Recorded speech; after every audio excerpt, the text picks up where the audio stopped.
मेरा नाम आरुषि है। ये कहानी मेरी बेटी आदिति और उसकी ज़िंदगी पर है। मैं बिजनौर के एक छोटे से कस्बे की रहने वाली हूँ। जब मैं विधवा हुई तो मेरे माँ बाप ने मेरी दूसरी शादी कर दी। एक ऐसे व्यक्ति से कर दी जिसका पहले से ही एक बेटा था और मेरे पास भी एक बेटी थी। अब मेरा बेटा और बेटी एक ही कमरे में सोते थे, मगर सुबह उठते ही मेरी बेटी बेड की चादर दिन प्रतिदिन चेंज कर देती, फिर मुझसे छुप छुप कर पुरानी चादर धोती और खुद नहाने चली जाती। कई बार तो मेरी बेटी बेहोश भी हो जाया करती थी। वह दिन ब दिन कमजोर होती जा रही थी। एक दिन सुबह उठकर मैं जल्दी से बेटी के कमरे में चली गई, मगर आगे का माहौल देखकर मैं शर्म से पानी पानी हो गई।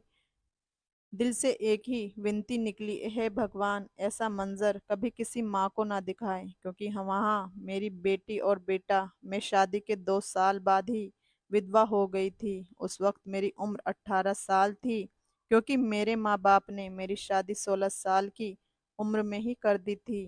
मैं अपने माँ बाप की एक लौती बेटी थी, मगर मुझसे ऐसा लगता था मैं उन पर एक बहुत बड़ा बोझ थी, मानो जैसे मैं उनकी बेटी ही नहीं थी।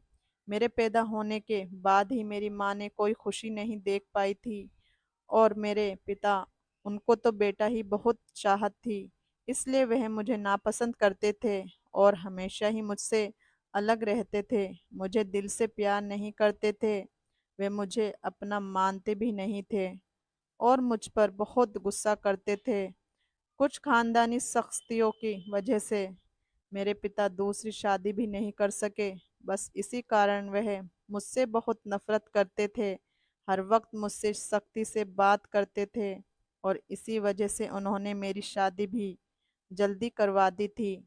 मेरा पति सरकारी स्कूल में एक शिक्षक था। हमारी एक 3 साल की बेटी भी थी, मगर एक दिन विद्यालय से आते हुए रास्ते में उनका एक्सीडेंट हो गया और मौके पर ही उनकी मृत्यु हो गई। वह भी मेरे साथ छोड़ गए। वह दिन मेरे लिए किसी कयामत से कम न था। मुझ पर तो परेशानियों के पहाड़ ही टूट पड़े थे। कुछ दिन गुजरने के बाद मेरे सास ससुर ने भी मुझे मेरे माँ बाप के घर भेज दिया। शायद उन पर भी मैं बोझ ही थी। वे भी मुझे अच्छा नहीं समझते थे। उनके ख्याल में मैं मनहूस औरत थी। मैंने ही जैसे उनके बेटे को मार दिया हो। फिर मैं चुपचाप अपने माँ बाप के साथ उनके घर आ गई। मेरे माँ बाप ही मुझे बोझ ही समझते थे। मैं अपनी बेटी को सीने से लगाकर अकेले अकेले बहुत रोती थी। फिर कुछ दिन बाद मेरे माँ बाप ने मेरी दूसरी शादी कर दी, एक ऐसे व्यक्ति से जिसका पहले से ही एक बेटा था और मेरे पास भी एक बेटी थी। हम दोनों एक जैसे ही थे, इसलिए हमारी शादी हो गई, वरना मेरे तो अच्छे रिश्ते भी नहीं आते थे। उसका बेटा मेरी बेटी से 1 साल छोटा था। उसके बेटे का नाम अभिषेक था और मेरी बेटी का नाम अदिति था। हम लोग साथ ही रहने लगे और वक्त इसी तरह गुजरने लगा। देखते ही देखते अदिति 16 साल की हो गई और अभिषेक 15 साल का। जब अभिषेक के पिता का देहांत हो गया, वह भी इस दुनिया से चले गए। मतलब मेरे दूसरे पति, उनकी हमेशा ही तबीयत खराब रहती थी। तरह तरह बीमारियों ने उन्हें घेर रखा था, लेकिन उनकी बीमारियों के साथ जैसे तैसे गुजर बसर हो रहा था। उनके जाने के बाद मानो जैसे घर की रौनक ही उड़ गई हो। हमारा अपना मकान था, इसलिए किराए की चिंता नहीं होती थी, और मेरे घर में ही एक किराने की छोटी सी दुकान थी। एक दिन हम सब सो रहे थे, फिर अचानक ही बहुत जोर से आवाज आई। मेरे तो दिल बैठ गया था। मैं बहुत घबरा गई थी और डर भी गई थी। मैंने देखा ये आवाज तो अभिषेक के कमरे से आई है। मैं उसके कमरे की तरफ दौड़ी। मैंने वहां जाकर देखा तो मैं देखते ही हैरान रह गई। कमरे की छत गिर गई थी। ये देखकर मैं घबरा गई। मुझे डर था कि कहीं अभिषेक तो इस छत के नीचे नहीं दब गया। जब मैं करीब गई और मैंने जाकर देखा तो अभिषेक वहां नहीं था। वह बाथरूम जाने के लिए उठा होगा। उसकी जान बच गई, क्योंकि उसके कमरे की छत गिर गई थी। मैंने ईश्वर से धन्यवाद किया। ये तो अच्छा हुआ कि अभिषेक को कोई चोट नहीं आई। अगर उसको कुछ हो जाता तो मैं उसके स्वर्गवासी पिता को क्या मुंह दिखाती। लेकिन अब हमारे पास इतने पैसे नहीं थे कि हम उस छत को दोबारा डलवा सकते। कमरे का तो कबाड़ ही बन गया था, सारी छत गिर चुकी थी और हमने उसको उसके हाल पर ही छोड़ दिया। उसके बाद मैंने अपने लिए अपना बिस्तर रसोई में ही डाल दिया और कमरे में दोनों बच्चों को सोने के लिए कहा, क्योंकि बाहर तो बहुत ज़्यादा सर्दी थी और बाहर कोई सो भी नहीं सकता था। और कमरे में एक बेड और एक चारपाई थी, दो लोग ही बहुत मुश्किल से सो पाते थे। अब वह दोनों एक ही कमरे में सोते थे, मजबूरी थी, क्या कर सकते हैं। एक कमरे में तो दुकान थी और मेरे पति ने घर में 3 ही कमरे बनवाए थे। यूं तो हम 3 लोगों के हिसाब से कमरे ठीक थे, लेकिन एक कमरा दुकान के लिए भी जरूरी था। अब मजबूरी थी, क्या कर सकते थे, गुजारा तो करना ही था। एक दिन मेरा बेटा बेटी के कमरे में सोया तो सुबह सुबह कुछ ऐसा हुआ कि मैं चकित रह गई। अभिषेक तो सवेरे उठकर नाश्ते के लिए बैठ गया, जबकि अदिति अभी तक सो ही रही थी। वह तो इतनी देर तक नहीं सोती थी, लेकिन आज वह इतनी देर तक क्यों सो रही थी। उसकी आदत थी कि वह सुबह जल्दी उठ जाया करती थी। मैंने उसको आवाज भी दी थी, वह उठ नहीं रही थी। कुछ देर के बाद मैंने उसके कमरे में जाकर देखा तो पता चला कि वह तो बेहोश हो चुकी थी। मैं बुरी तरह से घबरा गई थी। उसको क्या हो गया, मैंने फौरन ही अभिषेक को बोला कि पास के ही डॉक्टर को घर बुला लाओ। डॉक्टर आया तो डॉक्टर ने कहा यह बेहोश हो गई है, लड़की काफी कमजोर है, खून की भी कमी है। कोई भारी काम इससे मत करवाना, बस आराम ही करवाना, फल अच्छा खाना वगैरह खिलाएं, ठीक हो जाएगी। जब आदिति को होश आया तो मैं उसके पास गई और मैंने उससे पूछा कि तुम्हें क्या हो गया था। वे कहने लगी कि बस ऐसे ही बैठे बैठे मुझे चक्कर आने लगे और मैं बेहोश हो गई थी। मैंने अपनी बेटी को कहा कि तुम आराम करो, मैं तुम्हारे लिए नाश्ता बनाकर लाती हूँ। जब मैं नाश्ता लेकर आई और मैंने आकर देखा, वह अपने कमरे में नहीं थी और कमरे के बिस्तर पर चादर भी नहीं थी। मैंने बाहर जाकर उसको देखा तो वह उसी चादर को बैठकर धो रही थी। मैंने उसको पूछा तो तुम ये चादर क्यों धो रही हो, तुम्हारी तबीयत ठीक नहीं है, डॉक्टर ने तुम्हें आराम करने के लिए कहा है। मैं उस पर चिल्लाई और कहा, यहाँ से उठो, जाओ अपने कमरे में और नाश्ता करो, कुछ खाओ पियो तो ठीक हो जाओगी। उसने कहा, नहीं, मुझे ये चादर ज़रूरी धोनी है बिस्तर पर बिछाने के लिए, हमारे घर में एक ही तो चादर है। मैंने कहा कि अचानक से ये चादर धोने का भूत तुम्हारे सर पर सवार क्यों हो गया है। इतनी तो चादर गंदी नहीं थी जो तुम उसको धोने बैठ गई। छोड़ दो, मैं खुद इस चादर को धो दूंगी। उठो यहाँ से। मेरी बात नहीं मानी और चादर को छत पर सुखाने के लिए चली गई। उसके बाद ही उसने नाश्ता किया, फिर थोड़ी देर के लिए वह सो गई और अभिषेक भी काम पर जा चुका था। उसको मैंने सिर्फ मैट्रिक तक ही पढ़ाई करवाई थी और वह एक कपड़े की दुकान पर काम करता था। वह बहुत ही मेहनती था। घर वाली दुकान तो मैं खुद ही चलाया किया करती थी। वैसे भी उस दुकान में ज्यादातर बच्चे ही आते थे। दिन इसी तरह गुजर गया। उस दिन अभिषेक ने मुझसे कहा, आज मैं खाना खाकर आया हूँ। वह देर से आया था और आदिति भी पहले से ही कमरे में सो चुकी थी। वह भी जाकर कमरे में सो गया। मैंने भी रसोई में अपनी चारपाई डाल रखी थी। जगह बदलने की वजह से मुझे नींद नहीं आ रही थी। अपने पति को याद ही कर रही थी। दूसरा पति बहुत अच्छा था, मेरा बहुत ख्याल रखता था। उसने कभी भी मुझे पहली शादी का ताना नहीं दिया था और मेरी बेटी को वह हमेशा अपनी ही बेटी समझता था। और मैंने भी अभिषेक को कभी नहीं बताया था कि वह मेरा सौतेला बेटा है। उसने भी मुझसे अपने हिस्से का प्यार लिया था। वह मुझसे सगी माँ से भी ज़्यादा प्यार करता था और मेरा कहना भी मानता था। वह उस घर में अकेला ही मर्द था, वह हमारा एक लौता ही सहारा था, वरना हम दो और तो कहाँ जाती। काम भी अच्छे तरीके से कर रहा था। मैंने उससे कहा भी था कि वह आगे अपनी पढ़ाई प्राइवेट पढ़ ले, क्योंकि अगर उसके पास कोई अच्छी डिग्री होगी तो नौकरी भी अच्छी मिल जाएगी। वह मेरी बात मान लेता था। सुबह सुबह फिर उसे ऐसा कुछ हुआ कि मैं हैरान रह गई। आदिति फिर से बेहोश हो चुकी थी और इस बार तो उसकी शक्ल देखकर लग रहा था जैसे उसके जिस्म का सारा खून ही खींच लिया गया हो। बिल्कुल पीली पड़ गई थी। फिर मैंने डॉक्टर को बुलवाया। डॉक्टर ने वही बात कही कि मैंने आराम करने को कहा या इसको खाने में क्या खिलाया था आपने। मैंने उसको सारी बात बताई। मैंने कहा कि वही दाल सब्जी खिलाई थी और फल भी खिलाए थे। पूरा दिन कोई काम भी नहीं करवाया था। तो डॉक्टर ने कहा कि दोबारा से कैसे इतनी कमजोरी हो गई। आप इस बात को सीरियस लीजिए, नहीं तो आपकी बेटी की जान को खतरा हो सकता है, क्योंकि इस तरह से अचानक बेहोश जाना और कई घंटों तक बेहोश रहना कोई मामूली बात नहीं है। डॉक्टर ने सख्ती से सारी बात बताई और कुछ देर बाद वह चले गए। फिर जब आदित्य को होश आया तो मैंने और उससे कहा कि तुमने फिर से अब कोई काम किया तो मुझसे बुरा कोई नहीं होगा। लेकिन थोड़ी देर बाद जब मैं उसके कमरे में दोबारा गई तो मैं ये देखकर हैरान रह गई कि वह क्या कर रही है। वह तो फिर से बेड की चादर को धो रही थी। इस कदर मैं उसे दूर से देख रही थी क्योंकि जो भी वह कर रही थी वह सब कुछ मामूली नहीं था। वह बेहोशी से उठकर चादर धोना शुरू कर देती थी। ये सब क्या हो रहा था? वह ये सब क्यों कर रही थी? जब से मेरे बेटे ने उसके कमरे में सोना शुरू किया था तब से ही वह ये कर रही थी और बेहोशी भी तभी से हो रही थी।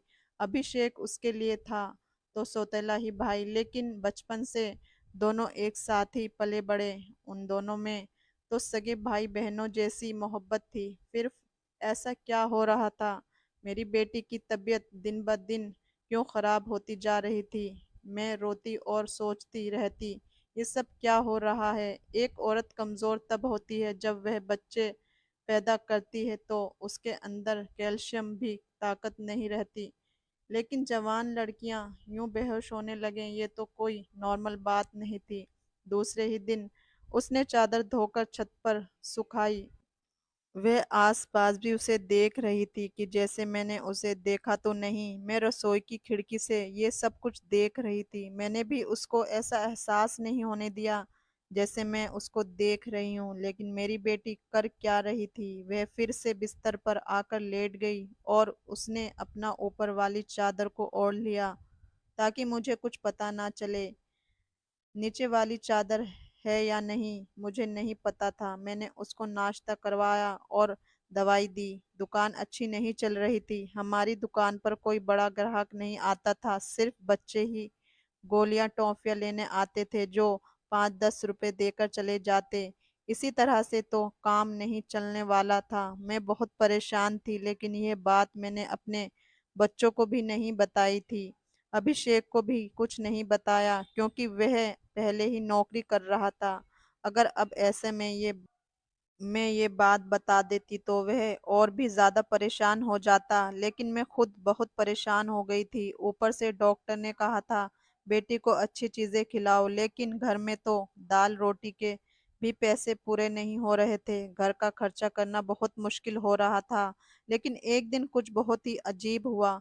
मैंने अपने बेटे मैंने अभिषेक और अदिति को कुछ ऐसी बातें करते हुए सुना जिनकी मुझे बिल्कुल भी समझ नहीं आई।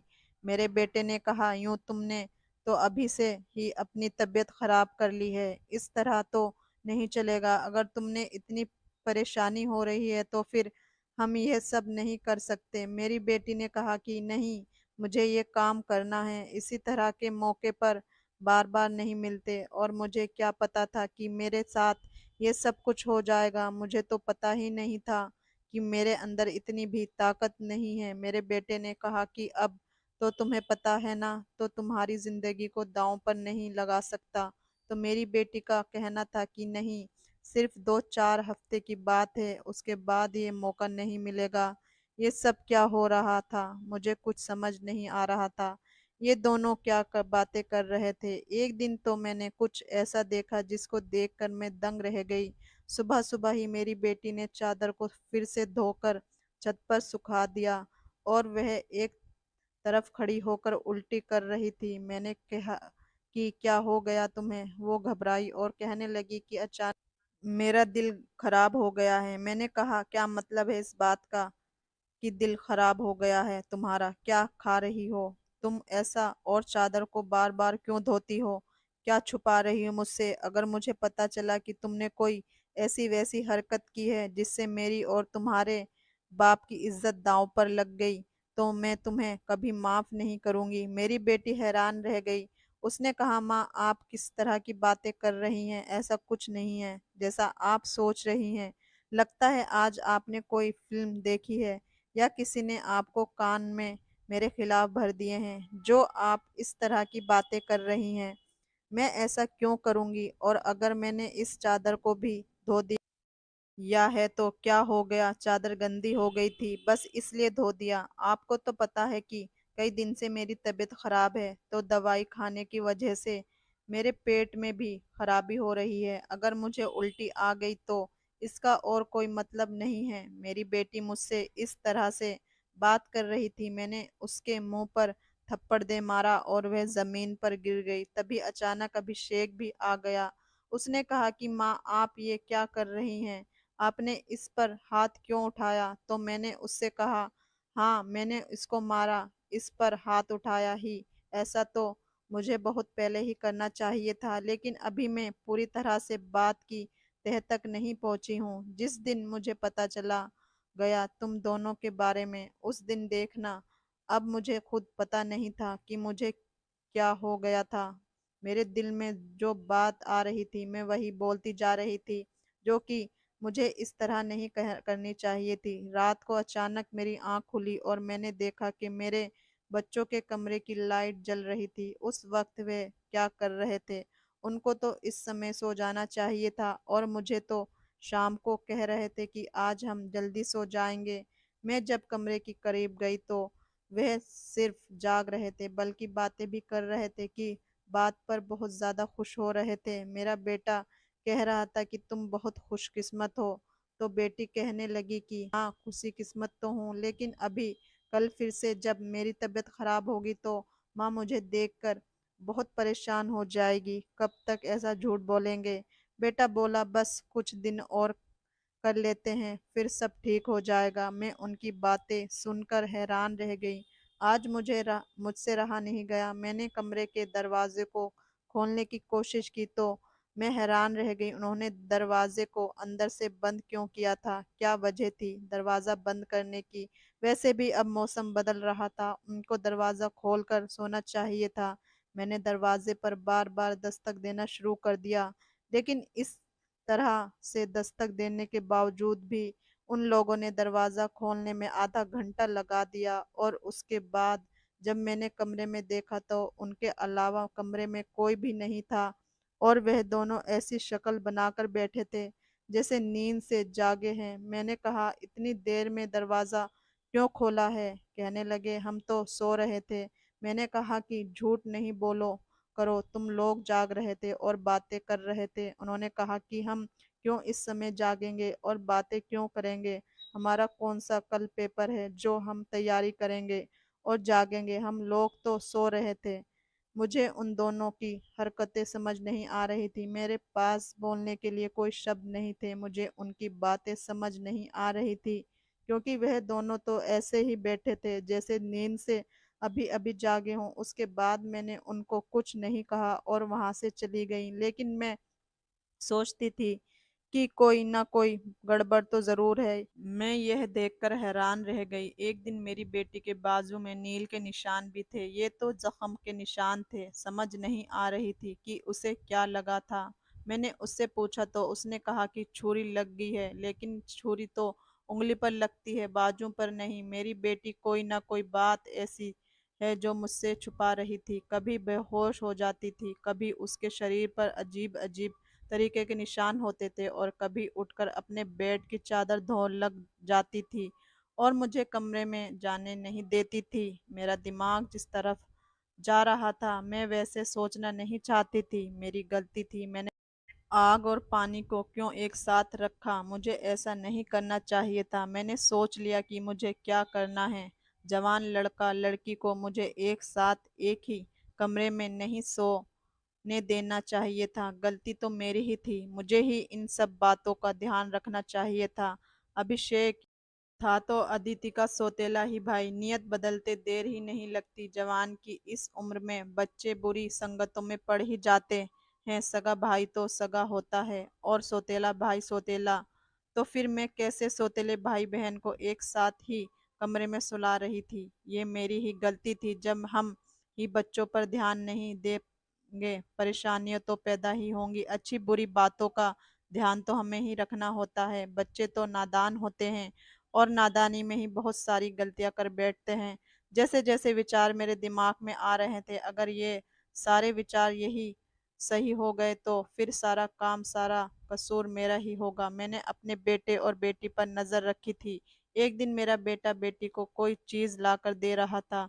मैं छुपकर उनकी बात सुनने लगी। उसने कहा कि यह दवाई है तुम्हारी इस परेशानी के लिए, ये दवाई ले लो तो सब कुछ ठीक हो जाएगा। उसने मेरी बेटी को छुपकर वो गोलियां दी। मैं परेशान हो गई कि ये किस चीज की गोलियां उसको दे रहा है। आखिर ऐसी क्या बात है जो परेशानी ये दोनों हल करना चाहते हैं और उसके बारे में मुझे नहीं पता। और ये दवाइयाँ कुछ अजीब सी क्यों लग रही थी? मेरी बेटी ने भी वे दवाइयाँ फौरन से पकड़ ली और उसको अपने दुपट्टे के पल्लू में छुपा लिया। बेटे ने कहा कि रात को सोने से पहले खा लेना, तो फिर अगले दिन तुम बेहोश बिल्कुल भी नहीं होंगी। और 2-3 दिन तक तो मेरी बेटी वाकई बेहोश नहीं थी, लेकिन उसके बाद शायद उसकी वह गोलियां खत्म हो गई और एक दिन के बाद फिर से वह बेहोश हो गई थी। मेरा बेटा भी घर पर नहीं था, इसलिए मेरे आज फायदा उठाने के बारे में सोचा। मैंने वह चादर बहुत ही होशियारी से बेटी के नीचे से खींच ली और उसके तरीके से तय करके अपने कमरे में ले आई। मुझे खोलकर देखना था कि इस पर ऐसा क्या लगा होता है इस जिसकी वजह से मेरी बेटी सुबह उठते ही उसे धोना शुरू कर देती थी और यहाँ तक कि अपनी बीमारी का भी ख्याल नहीं करती। जब मैंने चादर को खोलकर देखा तो पहले तो मुझे कुछ नजर नहीं आया, लेकिन जब मैंने ध्यान से देखा तो ये देखकर मैं हैरान रह गई कि उस चादर पर सफेद सफेद बाल थे और पूरी चादर बालों से भरी हुई थी। मुझे समझ नहीं आई ये किस चीज के बाल हैं, क्योंकि ये बाल बिल्कुल सफेद और छोटे छोटे बाल थे। मैं हैरान हो गई, लेकिन मुझे ये बात न समझ आई। मैं सोचती रही कि ये सब कुछ क्या हो रहा है। मैं बेटे और बेटी की हरकतों पर नजर रख रही थी, इसलिए सारा कुछ अपने दिमाग में सोच रही थी, लेकिन मैं किसी नतीजे पर नहीं पहुंचती। तब तक मेरी बेटी को ये पता चल ही गया कि चादर मैंने देख ली है, तो वह मेरे पास आकर बैठ गई और कुछ अजीब सी घबराई हुई नजर आने लगी। उसके बाद मैंने उसे कुछ पूछ लिया कि क्या बात है, क्यों परेशान लग रही हो? तो उसने कहा कि माँ, वह चादर कहाँ है? वह तो मैंने धोकर डाली दी है। ये कहकर वो मेरे पास से जाने लगी तो मैंने उसका हाथ पकड़कर उसे रोक लिया और मैंने कहा कि मैं सब कुछ देख चुकी हूँ। उस चादर पर जो भी लगा हुआ था, मुझे बता दो ये सब कुछ क्या है? तुम मुझसे क्या छुपा रही हो? इतने दिन से मैं बहुत परेशान हो गई हूँ, मेरे दिमाग में बुरे ही विचार आ रहे हैं। वो मेरे पास बैठ गई और फिर मेरी बेटी ने मुझे ऐसी बात बताई कि मेरे कदमों तले जमीन निकल गई। मेरी बेटी ने मुझे बताया कि माँ, जैसे आप समझ रही हैं वैसा बिल्कुल भी नहीं है। दरअसल हमने देख लिया था कि इस घर के हालात अच्छे नहीं चल रहे हैं। घर की दुकान भी नहीं चल रही और भैया भी कुछ खास पैसे नहीं कमा रहे थे। लेकिन हमें ऐसा कोई काम नहीं मिल रहा था जो हम लोग कर पाते। फिर भैया के एक दोस्त ने उसको एक काम दिया। दरअसल उसने कुछ बहुत ही नस्ली किस्म के बिल्ली के बच्चे रखे हुए थे, जो कि 3 से 4 की तादाद में थे, लेकिन उनका संभालना उसके बस से बाहर था। इसलिए उसने हमें बच्चों को संभालने का काम दिया और उसके काम के बहुत सारे पैसे दिए। दरअसल भाई भी पूरा दिन वहीं होते थे, लेकिन रात में भाई को आराम भी करना होता था, इसलिए उन बिल्ली के बच्चों को कमरे में ले आते थे और मैं उनको संभाल लेती थी। उन्हीं के बाल सुबह चादर पर लगे हुए थे, जिसको मैं सुबह को धोती थी, क्योंकि हमें पता था कि आपको इस तरह की चीजें अच्छी नहीं लगती और हम आपको ये सब कुछ बताना भी नहीं चाहते थे। हम ये सब काम कर रहे थे और मुझे बाद में पता चला कि मुझे बिल्ली के बच्चों से एलर्जी हो जाती है, जिसकी वजह से मैं सुबह को बेहोश हो जाती थी। भैया ने मुझे जो दवाइयाँ ला कर दी थी वह भी तो इसी चीज़ की थी, ताकि मेरी एलर्जी कम हो जाए। माँ भैया का वह दोस्त बहुत अमीर है और वह इस काम के हमें बहुत ज़्यादा पैसे भी दे रहा है। वह हमें एक दिन के 1000 रुपये दे रहा था और आज उन बच्चों का हमारे घर आखिरी दिन था, क्योंकि अब वह उन्हें लेकर दूसरे शहर चला गया है और हमने इतने पैसे कमा लिए कि हम उस कमरे की छत भी डलवा सकते हैं और घर का कुछ राशन भी ला सकते हैं। हमें पता है कि आपको पालतू जानवर पसंद नहीं, इसलिए हमने आपको ये बात नहीं बताई थी, लेकिन आपने तो न जाने हमारे बारे में क्या क्या सोच लिया, हम पर इतना शक किया। आपने हमारे बारे में जो बातें की वह हमारे दिल में तीर की तरह जाकर लगती। मैं जानती हूँ कि वह मेरा सौतेला भाई है, लेकिन वह मेरे सगे भाई से भी बढ़कर है। उसने हर बार सिर्फ हमारे बारे में ही सोचा है, जबकि देखा जाए तो हम उससे क्या लगते हैं। उसका पिता तो इस दुनिया से जा चुके हैं और उसके अपने रिश्तेदार भी तो हैं जो कि हमसे बहुत ज़्यादा अमीर हैं। वह उनके साथ जाकर भी रह सकता है, लेकिन वह फिर भी हमारे साथ रहता है क्योंकि वह हमें कभी अकेला नहीं छोड़ना चाहता। उसने हमेशा हमें मुझे अपनी सगी बहन की माना है। उसने कभी मुझसे कोई गलत बात भी नहीं की और वह हमारा साथ भी देता है, हमारे लिए बहुत कुछ करता है। पूरा दिन वह काम करता था, रात को भी उसकी मदद करती थी। वह कहता था कि वह रात भी ये सब कुछ कर लेगा, दिन भर वो बेचारा मेहनत करता था। इसलिए मैंने उसको कहा, रात को तुम आराम किया करो, बच्चों को मैं देख लूंगी। इसलिए मैं उसकी मदद कर रही थी। मुझे ये सुनकर बहुत ही ज़्यादा अफसोस हुआ और मुझे खुद पर बहुत गुस्सा भी आ रहा था। मैंने अपने बच्चों के बारे में क्या क्या सोचा। मैं अपने बच्चों के बारे में जितना गलत सोच रही थी, मेरे बच्चे उससे भी कई गुना ज़्यादा अच्छे हैं। इतनी गलत बातें मैंने उनके बारे में सोची जितनी मुझे सोचनी भी नहीं चाहिए थी। हमने ये बात अभिषेक को नहीं बताई, अदिति ने भी उसको कुछ नहीं बताया कि मुझे सारी बात का पता चल गया, क्योंकि अब यह काम वैसे भी ख़त्म हो गया था और मैं उसकी नज़रों में और ज़्यादा गिरना नहीं चाहती थी। कुछ दिन बाद अभिषेक ने उस कमरे की छत डलवा दी और अब हमारे घर का कमरा भी ठीक हो गया था। धीरे धीरे हम बहुत मेहनत की। मेरी बेटी ने भी घर में बच्चों को ट्यूशन पढ़ाना शुरू कर दिया था। हमने हालात पहले से बेहतर होने लगे थे, धीरे धीरे इतने बेहतर हो गए कि हमारे घर में कोई तंगी नहीं रही थी। मेरे साथ ज़िंदगी ने बहुत बुरी किया था, लेकिन अच्छा यह किया कि मुझे बहुत ज़्यादा नेक और अच्छे बच्चे दिए, चाहे वे मेरे अपने थे या पराए। ईश्वर की कृपा से मेरे दिनों में बच्चे बहुत ही मेहनती और इस बात को समझते हैं कि अभी उनकी मेहनत के दिन हैं।